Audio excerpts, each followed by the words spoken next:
Müharibə veteranlarına verilən 80 manatlıq prezident təqaüdü artırılacaqmı? Son günlər veteranlar arasında ən çox müzakirə olunan suallardan biri məhz budur. Hazırda Azərbaycanda müharibə veteranlarına hər ay 80 manat məbləğində Azərbaycan Respublikası prezidentinin təqaüdü ödənilir. Bu məbləğ 2019-cu ildə müəyyən edilib. Bəs 2026-cı ildə bu 80 manat artırılacaqmı? Əvvəlcə ən vacib məqamı deyək. Hazırda 80 manatlıq veteran təqaüdünün konkret olaraq hansı məbləğə artırılması barədə rəsmi qərar yoxdur. Yəni sosial şəbəkələrdə veteran pulu 100 manat olacaq, 120 manat olacaq və ya başqa rəqəmlərlə yayılan məlumatları hələ rəsmi təsdiqlənmiş xəbər kimi qəbul etmək olmaz.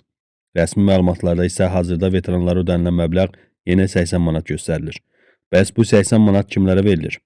Müharibə veteranı adı və müvafiq veteran vəsiqəsi olan şəxslərə prezidentin aylıq təqaüdü təyin edilir. Məsələn, 2020-ci il sentyabrın 27-sindən noyabrın 10-nadək Azərbaycanın ərazi bütövlüyü uğrunda döyüş əməliyyatlarında iştirak etmiş şəxslərə müvafiq qaydada müharibə veteranı adı və vəsiqəsi verilir. Bundan sonra məlumatlar sistemə daxil edilir və təqaüd təyin olunur. Burada başqa mühüm məqam da var. Veteran təqaüdü ilə veteranın pensiyası eyni şey deyil. Veteranın əmək pensiyası ayrıca hesablanır, 80 manatlıq prezident təqaüdü isə ayrıca ödənişdir. Ona görə 80 manat pensiyaya əlavə olunurmu sualı da tez-tez verilir. Bəli, bu ödəniş veteranın aldığı digər sosial təminatlarla bağlı qanunvericilikdə nəzərdə tutulmuş qaydada tətbiq olunur. Lakin konkret şəxsin hansı ödənişləri alması onun statusundan və təminat növündən asılıdır.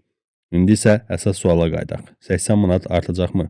Hazırda buna bəli, mütləq artacaq demək üçün rəsmi əsas yoxdur. Amma veteranların bu məbləğin artırılması ilə bağlı gözləntiləri və müzakirələri var. Əgər gələcəkdə prezident tərəfindən yeni sərəncam və ya digər rəsmi qərar qəbul edilərsə, o zaman yeni məbləğ dəqiq şəkildə açıqlanacaq. Məsələn, sadəcə hesablama üçün deyək ki, 80 manat 100 manata qaldırılsa, veteranların aylıq ödənişi 25% artmış olacaq. Əgər 120 manata müəyyən edilərsə, aylıq artım 40 manat, yəni 50% təşkil edəcək. Amma bir daha vurğulayıram. 100 və ya 120 manat hazırda rəsmi təsdiqlənmiş məbləğ deyil. Bunlar yalnız nümunədir. Hazırda rəsmi məbləğ 80 manatdır. Ona görə veteranlara məsləhətimiz budur ki, sosial şəbəkələrdə yayılan xəbərlərə deyil, Əmək və Əhalinin Sosial Müdafiəsi Nazirliyinin və Prezidentin rəsmi açıqlamalarına diqqət yetirsinlər. Yeni qərar qəbul edilərsə, biz də dərhal sizə məlumat verəcəyik. İndi isə sizdən soruşuruq. Sizcə veteranlara verilən 80 manat neçə manatla qaldırılmalıdır? 100 manat, 120 manat və ya başqa məbləğ? Fikirlərinizi şərhlərdə yazarsınız.